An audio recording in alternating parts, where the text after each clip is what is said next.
Did I tell you my Matt Day story? Yeah. We were at the Logies. I don't really know him well. I don't know him at all at this point. Mm. And he's sitting opposite me, and I was weight cutting for a boxing fight. Mm. And the food comes out, and oh gosh, Matt Day's gonna laugh if he hears this because now I'm forgetting his name. Jimmy Barnes. Yeah. Jimmy Barnes just came out to perform. Amazing. And everyone at the table, everyone in the room was very excited. Yeah. I don't know Jimmy Barnes too well. Yeah, I the know Colombian Jimmy Gen Barnes. Z who's like, yeah. Yeah. Bonito. I was more Banicio. As far as I'm concerned, I was concerned more on because I had been weight cutting. I was very hungry. Yeah, and so the food had just come out, and I didn't want the food to go cold. So I really was enjoying the one meal that I could have that day. Someday he'll make his wife say, "Oh, because tap on one of his laugh." Hi, Ryan. Welcome to Tangent Podcast for the second episode. The second week. Yes. Yep. We're still in March, although I'm still making a movie about a mythical Christmas story. Yeah. Yep. And I'm still in Sydney and it's still balmy and hot. Well, it's snowing here. That's crazy. It is still sweltering in Sydney and it's still freezing in Chicago. Yes, fingers crossed that I still have some snow next week. For the shoot. But anyway, speaking of hot, handsome. Speaking of hot and making people sweat, South American Carlos Sanson joined us in episode 2. I met Carlos on Bump and we immediately became friends. He's just such a humble and really lovely guy. He looks like he could be too cool for school, but the second he opens his mouth, you're immediately disarmed. And he's gone on to do some really cool things. He was in Ladies in Black. He was in Paper Dolls. He recently did a movie called Primitive War about soldiers that are dropped into the jungle and end up fighting off dinosaurs. And it did so well that they're going to make the sequel. Wow. And currently he's off shooting Wolf Creek Rebirth or something, a new Wolf Creek anyway. So the guy's on fire. That's and true. it was really, yeah, he's really so cool. smart. He's so smart. He's so thoughtful that I just think the sky's the limit for him as an artist. Yeah. He's Chilean, he's Cuban, he's Australian, but he's not Australian enough to care about Jimmy Barnes. So that's why we just saw a quick second of him. Maybe he's not old enough to care about Jimmy Barnes. He's probably a bit of both. Yeah. I'd say there wasn't a lot of it cranking in his house when he was a kid. And I'd say also that, he probably just isn't old enough to care about Jimmy Barnes, which is kind of nuts. But respect, bro, because you're out there killing it. So did you have a good time chatting to him? I did. He's fabulous. Me too. Let's listen. Let's go to the kid. Cut. That'll do. Cool, fun creatives with Ryan and Louise. Enjoy the Tangent Podcast. Louise and I met over 20 years ago. We shot a film called All My Friends Are Leaving Brisbane. And it has gained a cult following ever since. I remember at the time it was sort of like playing in a couple of cinemas here, mainly Brisbane. Oh yeah, in Brisbane it was. Yeah, it ran for 7 weeks. Incredible. But the thing that I found hilarious was that with distribution being so hard for an independent film, Stephen discovered that it had ended up on a torrenting site. Do you remember this? Yes. And he was saying to me that it was one of the highest downloaded films of the week in England because it was all about people who leave Brisbane and go to England and those that stay and try to, forge a life as a 20-something and those that go off and have their professional life in the UK. Well, it might have been Australians in LA. I mean, in the UK, 100%. In London, because we had a screening at the Australian Film Festival in London, and we were at the Barbican. They sold out like overnight. Yeah. our screening. So they put another screening. It sold out overnight. And so they put another screening in the huge, big 600-person theatre. It was full of tipsy Australians and New Zealanders, all just cackling about what school did you go to? Yeah. And then and so it was the best screening the film had ever had. And I was sitting up in the there was a special royal box. I'm just going, has royalty actually sat here? That's pretty cool. Anyway.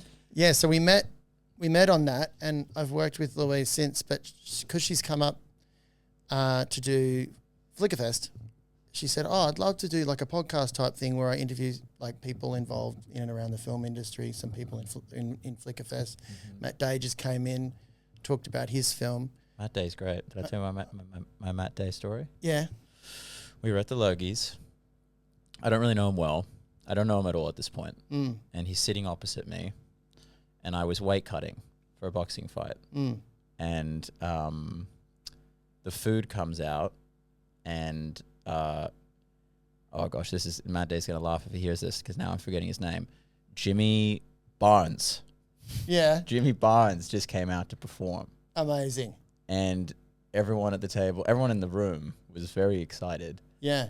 I don't know Jimmy Barnes too well. Yeah, I the know Colombian Jimmy Gen Barnes. Z who's like, yeah. Yeah. Bonito. I was more Benicio. As far as I'm concerned, I was concerned more on because I had been weight cutting. I was very hungry. Yeah, and so the food had just come out, and I didn't want the food to go cold. So I really was enjoying the one meal that I could have that day. Yeah. And so I'm just sitting there. Also, if everyone's watching, you could have gone, I don't want this chicken. I'll grab the beef and swap it out. That's what I did to Kelsey. I took Kelsey. I took Kelsey salmon, and there because Angus is having a fucking ball over there. Yeah. And Matt Day very cleverly and opportunistically saw this beautiful image of everyone else going crazy over Jimmy Barnes, and I'm just sitting there in my fucking suit. Yeah. Just hoeing into a bit of salmon. Just hoeing into a bit of food. And then it was just like the generational discrepancy. I wish you got a photo. He did get a photo. Oh, you can get that okay. photo. I'm going to get that photo and put it here Yeah, because boom. there's a space right here. Let it pop up here. Yeah. And I think we exchanged some texts That's funny. because maybe Tasha reps him. Yeah. Yep, and that's Tasha Right. told me. She That said, was I just got got off the the phone same with agent. Matt Day. Yeah. Yeah, we used to have the same. No, but you and Matt Day have the same But agent. me and Matt Day and I have the same agent. Yeah. So, but I fully respect how much work young male actors do To stay to- physically. to stay physically, Yeah. to reach a certain aesthetic, Well, there's a level to it. And then there's this guy who also boxes. right? Yeah, I was cutting weight for a competition. So it wasn't for a role. I want to do that. I haven't been lucky enough to book a role that constitutes that, but that's definitely. But we actor guys always sort of go, I got a role coming up. I'll get off carbs and eat more protein and go to the gym.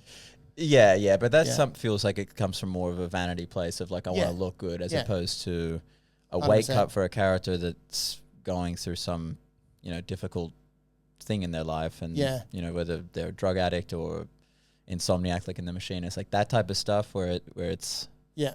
it's tied to character and circumstance. Yeah. That excites me. I also have learned that I think I have the fat gene. I reckon I've got. I feel like if my uncle's hearing this, he's going to get upset at me. But I've got family members that are Yeah. quite obese. So Same. I'm Yeah. like, well, I could go both ways. Same. Yeah. I mean, I've seen me and Bump, and that was about 10 kilos ago. True. And I've seen you in bump. Yeah, and I look at it now and I go, gosh, I was really resting into that father figure, aka dad bod. Dad bod. You know, Apparently, it's a thing. is it? Apparently, when you and your partner has a baby, Yeah. a Oh yeah. a chemical is set Yeah. off in the men Yeah. that makes them gain weight. Yes. Because it's I don't know, there's something to do with the pheromones of the Yeah. woman Yeah. that sets it off in the men that makes them put on pudgy fat, and that's where the dad bod comes from. Yeah, you also get sleepy when they're sleepy, and there's a lot of like sympathetic hormones. God, I'm mansplaining. There's a It's woman in really the room. hard. It's No, actually you're talking it's, about a male experience. Yeah. that I don't have. but I feel like it's not talked about enough how difficult it is for men. Yeah. You haven't even had a kid yet, and you're worrying about when dad women are bod. pregnant, it's really hard. Oh Yeah. my God, I love Gen Z. Or you have a partner who has the most amazing metabolism and is a great cook, and you're constantly fighting for just a bit of like clean dinner, but you don't want to be rude, and then she'll make a delicious prawn linguine. And so, these things all come Full circle. at a cost. Anyway, so I met you on Bump, Yeah. and we got along really well immediately. Mm-hmm. And was Bump your first job? Bump was not my first job. I'm just trying to think. Where did you remember the moment we met? I can't. I can't. I think you were hanging out. Yeah, I do. I do. It was COVID time, and no one was allowed to go near you because you had a bit of a fever or something, and you'd been bubbling with Nat, and so you were sort of sitting off to the side, and we were waiting to get your test result back to see if you could go on set. Oh my God! Yes, I remember this. Yes, and I was like, oh, those kids are scary. They're the young leads, and so Angus and I were just standing around talking. Yes. And I said to Angus, when you were 20 and you looked at actors in their 40s and you went, I'm going to be so much further along when I'm their age. And we're that to them now.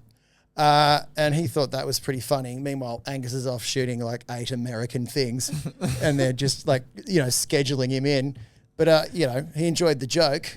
But it turns out both of you were really lovely and you and I became good mates. As a result. Did we speak through a fence? I'm remembering that there was like a fence between us or something. Really? Maybe I'm remembering that wrong. But you and Angus were like shooting the stuff with Christian coming out of the cinema, was it? Yes. Or is this a different time? I don't know. And Nat and I were behind the fence. Maybe. It felt like... Yeah, but you had to be isolated from it. And then I think you're okay anyway. And I was frustrated. Yeah. Because I was telling everyone that I was okay. Yeah. And they were like, it's protocol. They were just being hyper vigilant. Yeah. No, fair enough. So it wasn't your first job. It wasn't my first job. Funnily enough, I'd worked, my first jobs were over in America. Oh, amazing. It was amazing. It was quite surreal actually, because I went over, I was auditioning a lot here and I was getting nibbles, like in terms of callbacks and stuff like that. But my dad's Cuban American, so I have my American passport. Yeah. And my team at the time was saying that, you've got this luxury really, where you can just go in and you can give it a crack for a few months, and if it doesn't work, come back. Yeah. And so I worked my retail and I saved some money up. I was like, I'm going to go for like 2 months. Yeah. And within 8 days of getting there, I booked a Netflix film. Incredible. I didn't know this. Yeah. Probably should have looked it up. No, well, it was like surreal because I've been back to LA now since then, and it's like you realize how difficult it is there and how competitive it is. But the first time you go over, you're not as aware how scary it is. You just sort of walk in and you're like, hey. I remember the first time I went, I just walked in, I was just like, yeah, I'll have a go at this. And it was before I had like proper management and got lots of feedback, and it stripped me of a lot of my confidence. But yeah, first round I was getting like interest in callbacks and stuff. Yeah. Yeah, well, I think when you first go, you have a naivety that comes with a bit of power. Like you're there to chase a dream, and the dream started to roll. Like I started to get momentum. What was the Netflix film? Malibu Rescue: The Next Wave. Yummy. It was like the third installment of a very successful trilogy. It might have been I think it was they did a movie, then they did a series of the movie, and then this was the second film following the series. Wow. And I played Wayno. Was Wayno the guy that wasn't right for the girl? No, he was the antagonist, Australian antagonist to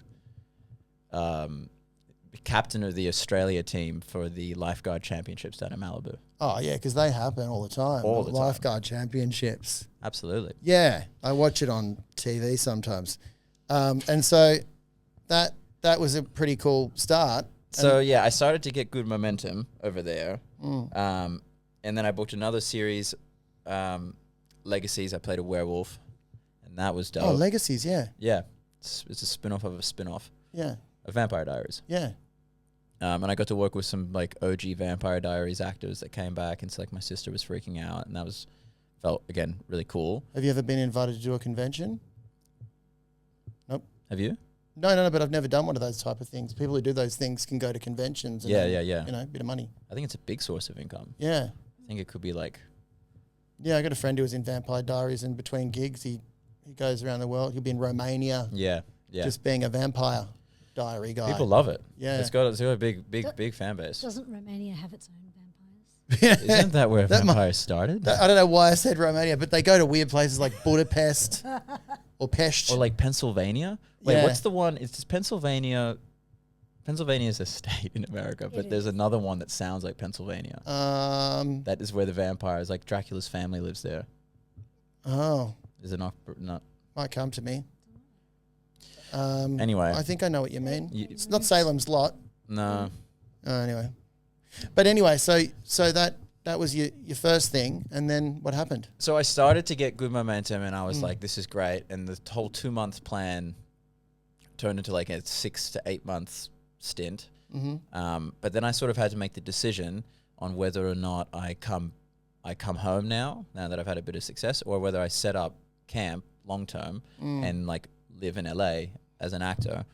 And I and awed about it, and then I finally decided to find a lease, get a job.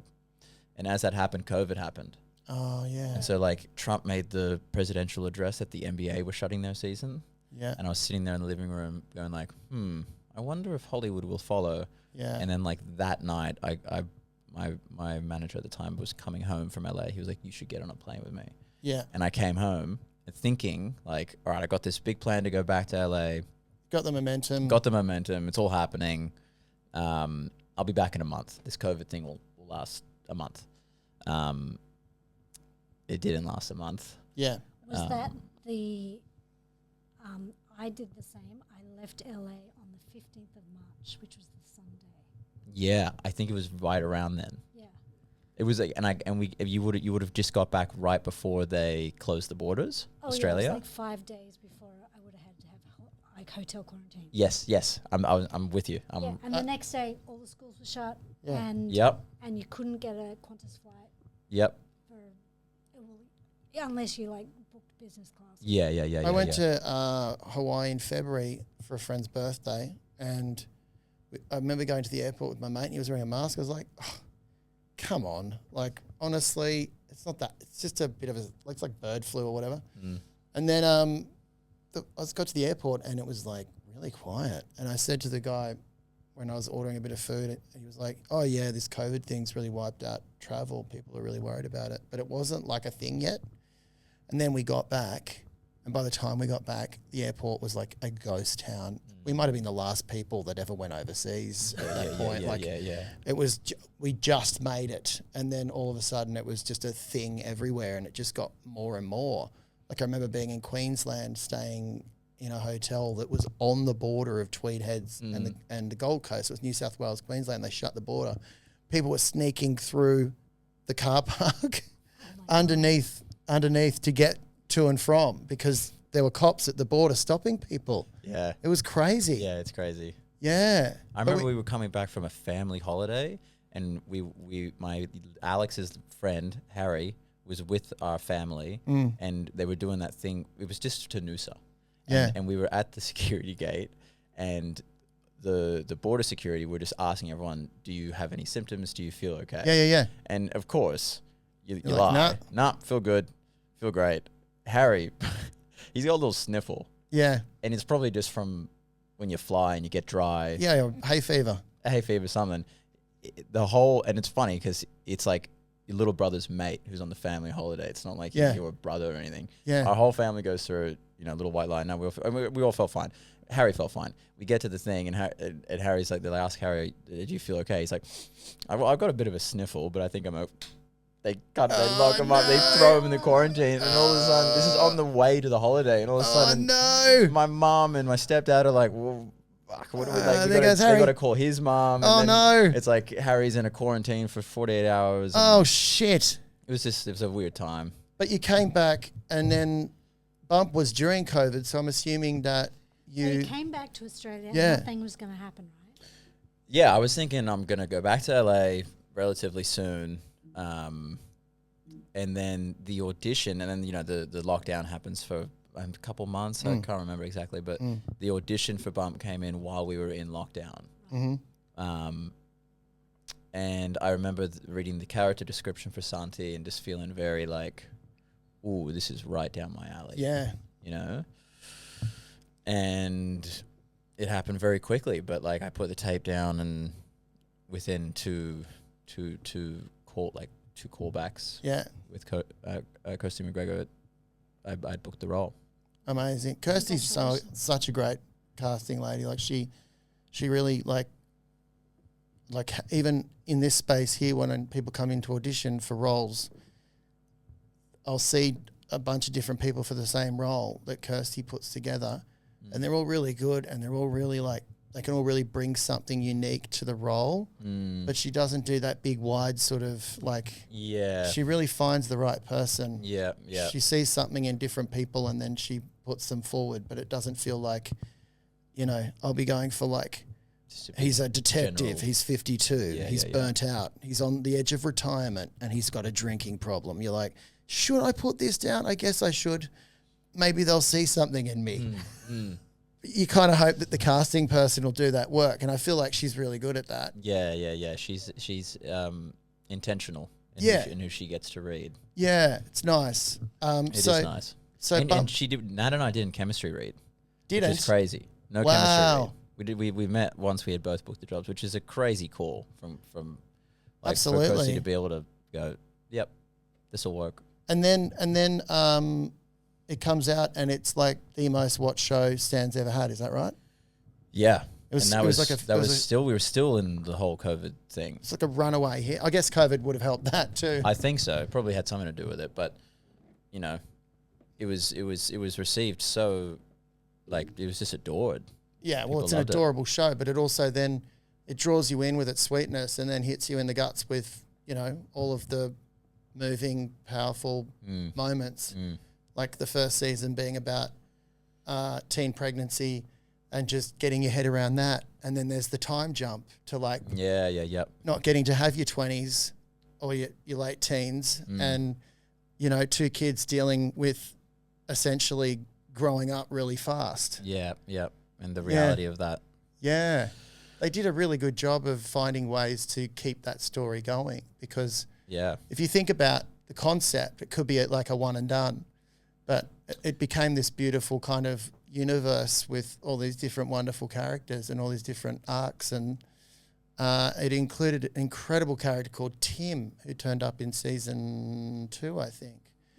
And tell us more about Tim. Well, he was written by Tim Lee for me. And wow, was he really? Yeah, and it was so fun because I could just turn up and have so much fun. I just wish I got to do more stuff with Carlos, but... We had that one great... We did. We had a good... storyline in the van. Yeah, right. I can't remember what I'm manning you up about, but like we abduct you. Yeah. Into the van. Yeah, it was me, you, and Angus for a day, and we're recruiting furniture. No, that's right. He had to have a serious word with you. And so I come round. Yes. And I try to look all tough and scare you to get in the van, and you're just like, okay, mate. Yeah. Because I'd upset Ollie. So what was it like for you, though, being a young actor? Like you've already said about what it was like for you looking at older actors. What was it like for you looking at older actors? Like you're working with some pretty serious people. Yeah, day one, table read, Claudia Carvin. Yeah, like... I still get nervous doing table reads with her. How was that for you? I think talking about why Bump worked, I think there was this beautiful amalgamation of fresh new talent that were so hungry and eager to do the best job they could, guided and paired with like industry professionals and experts who were really good at what they do.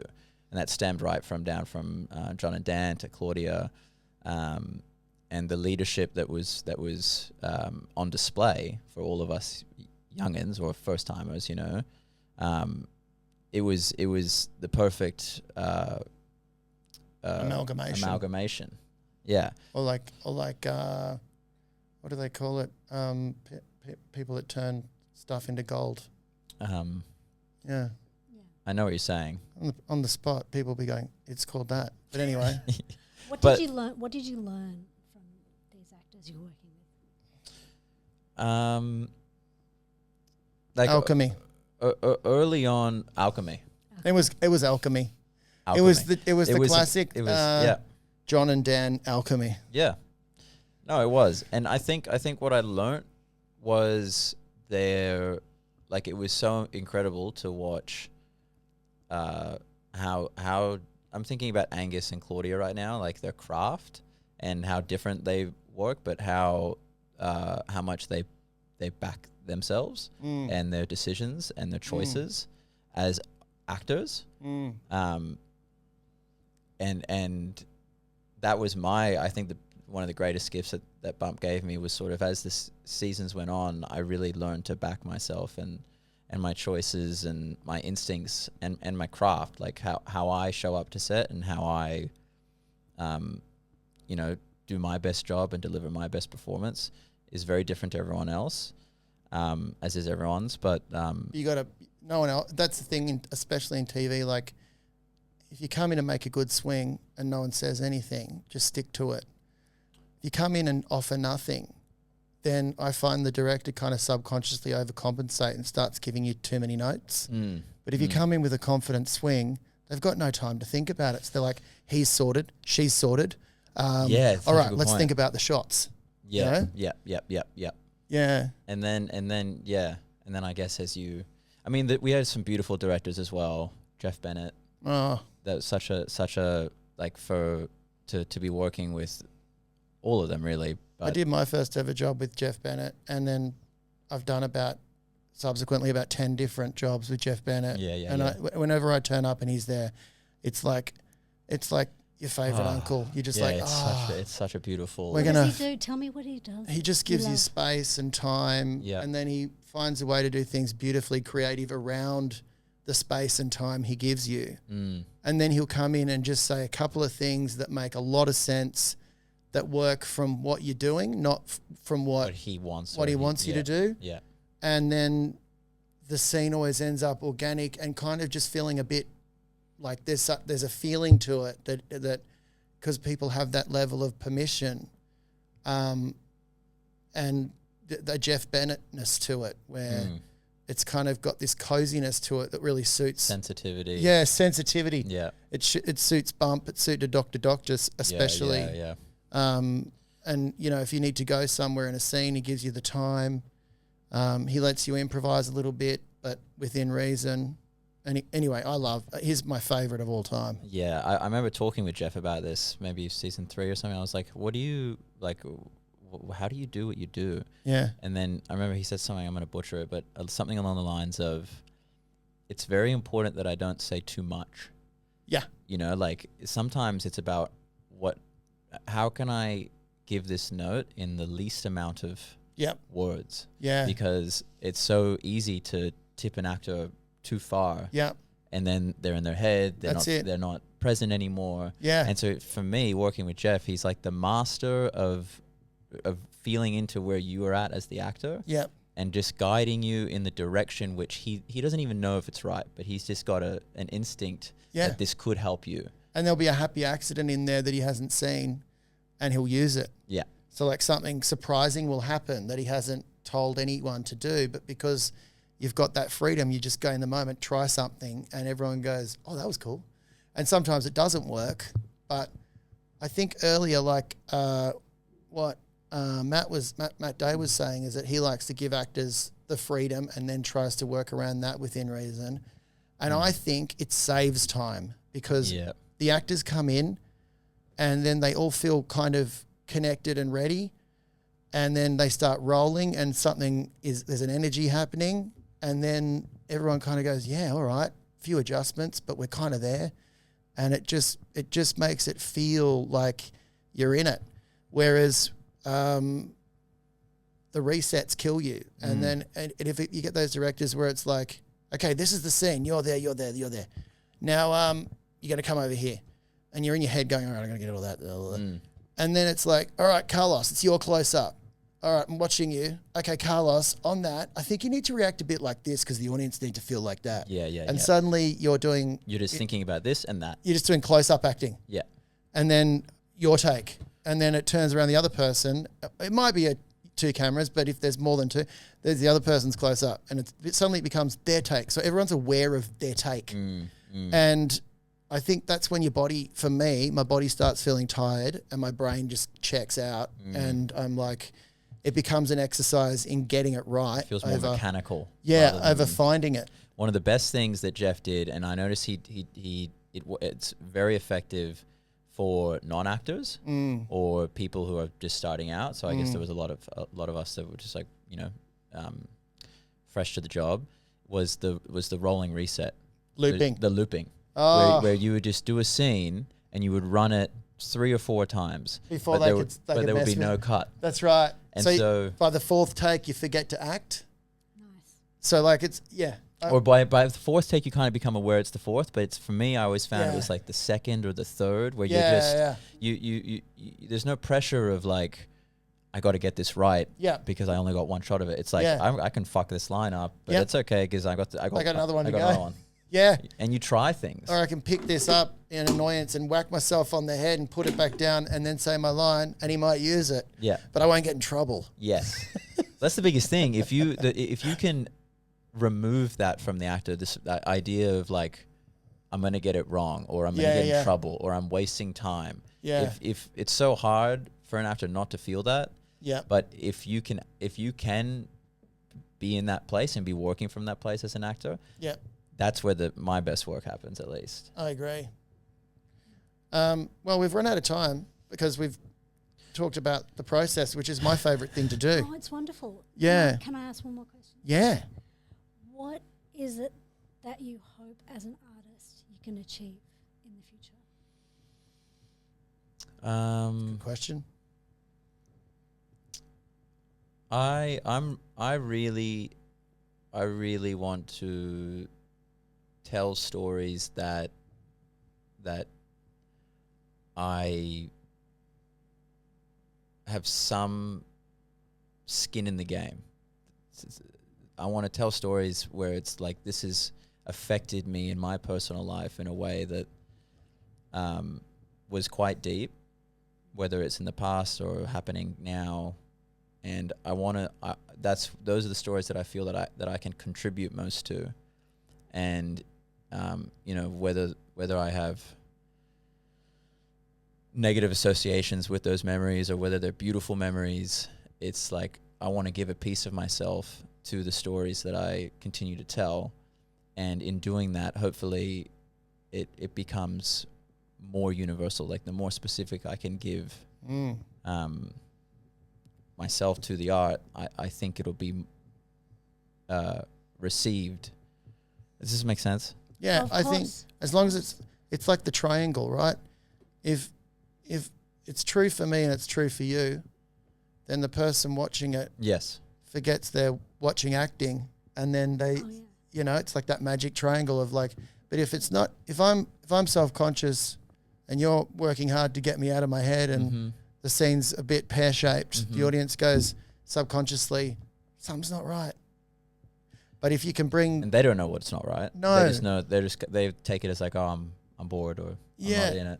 but the more you can bring of yourself to it that makes it real for you, then the more it reads as real. Specificity is universal. Yes. Yeah. Yes. And what are you going to do? What are you doing to try and access that, to tell stories that resonate with you? I think when I get an audition, or if I'm lucky enough to have a job,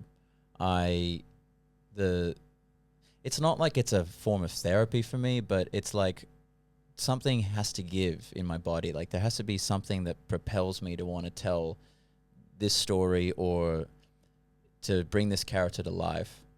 And I guess at the moment with what I'm doing is I'm having the courage to bring those things, those parts of me that maybe I'm that feel vulnerable and that feel like I don't want to share this. And I'm learning to have the courage to access more of me, and to bring also them in it service just of comes character. across as good acting. That's the good thing about it, because you're using a character. So those parts that are terrifying, people don't know that you're using those parts. They No, just think, yeah. wow, he's doing some great character work there. He's really bringing the truth to it. Yeah, well, people always are like, actors are great liars. Yeah. I don't think that's the case. I think actors are very good at telling Yeah. the truth. Yeah. And that's their superpower. It's Tapping like- into bits it's- that like you wouldn't normally share in conversation, but you can use with someone else's dialogue. Absolutely. Yeah. And then it becomes, any pain that we've experienced, it becomes a gift for other people. Have you guys seen Hamnet? No. Have I'm you? almost scared to see it. It's so beautiful, and it's kind of everything I'm talking about right now. I just watched it like 2 weeks ago, and I was so inspired by that Just film. sits with you. It sits with me. But as an artist, you go, because it's about Shakespeare and how he came up with Hamlet, Yeah. the play, and you realize that the tragedy of, I don't want to spoil it, but the tragedy he endures, he puts it into his art, and then you have this beautiful masterpiece that is digested for centuries after it, that everyone adores and connects with and feels a little bit more connected And as a cathar- species. It's a catharsis for him. It's a catharsis for him to process it, and it's a gift for everyone who then gets to experience it. Yeah. And that's I think that is the gift of what we get to do. Yeah. Yeah. It's the gift of the audience as well. Absolutely. The gift they get. To receive this. Yeah.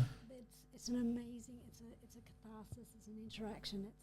It's why you've got a whole, like, if a film seems a little arty at times and not quite conventional, and you're like, it's not hitting the beats that normally happen in a film, it's worth hanging in there, because they'll find interesting ways to pull it together. Yeah. Like, I watched Punch Drunk Love the other night after watching One Battle After Another, and it's not conventional, but by the end you go, oh, I get it. Mm-hmm. You It's got to just, stick with it. it's just not whacking you over the head. Yep. Yeah. But Yep. that's not to denigrate No. the genre film. The genre film is amazing. Like, everything has its place. It is. Working on, say, a Lifetime film, I've seen an actress go, give me 5 minutes. And she goes, puts her headphones on, listens to her music, and drags out something amazing, because Yeah. then she is in tears. She's in the zone. Tears for this moment of finding out her husband is cheating on her. Yeah. Marvelous. It's like you got to open it up, shut it off, and then go into the scene and trust that it's going to be there. Yeah. Yeah, because you can't cry at the start of a scene where you need to start crying. They're the hardest. Yeah. Yeah. Yep. All right, we got to wrap up. Yeah, But, This is Um, very what's- fun. I feel like I want to keep. Me too. Well, so we've many got craft there's so much things. more to talk to about, like Primitive War, Primitive War. Ladies in Black, but Ladies in Black is on Netflix now. oh great. Just came out. And what are you doing next? I Me can't really, too. I can't really talk about it. I can't really talk about it because it's like super highly confidential. And Me like too. I've signed NDAs and stuff. Yeah. So, same. but big stuff coming, bro. A lot of inquiries for me. Just fielding them. I love what's it called when your agent asks interest? They're Availability. no, they're checking your interest. Oh, what is it? I'm bumping. Yeah, but it is funny where it's like pending your interest, and you're like, what do you mean? Like when they go, what drew you to this role with Aussie actors, and you go in your head, you're going, a gig. I need Everyone's to like, pay you my know, it's like, mortgage. what drew you to this Netflix show, 24-year-old actor? And they're like, well, I just thought to tell stories. And it's like, or not waitress in Bondi. Yeah. Like, or, do hospo at Maryvale.